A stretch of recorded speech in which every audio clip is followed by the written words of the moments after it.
సహోదరి, ప్రియ సహోదరుడా, నాకు అంతా తెలుసు అనుకొని నీవు పాపంలో జీవిస్తున్నావా? నాకన్నీ తెలుసు అనుకొని నీకు నచ్చిన విధంగా నీవు జీవిస్తున్నావా? దేవుడు నీ స్వేచ్ఛను కోరుకుంటున్నాడు, కానీ నీవు పాపంలో జీవించాలని కోరుకోవట్లేదు.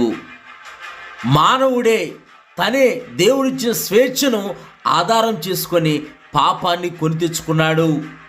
పాపాన్ని కొని తెచ్చుకొని దేవుని యొక్క సన్నిధిని, దేవుడు అనుగ్రహించిన ప్రేమని మానవుడు కోల్పోయాడు గనక లోకరక్షకుడైన యేసు ప్రభువారు పరలోకపు మహిమను విడిచిపెట్టి ఈ భూలోకానికి మానవాల్ని పాపం నుండి విమోచించడానికి, మానవులు చేసిన తప్పిదముల కొరకు, మానవులు చేసిన అపరాధముల కొరకు, మానవులు చేసిన నీచకరమైన కార్యాల కొరకు దేవాతి దేవుడైన యేసు ప్రభువారు 2024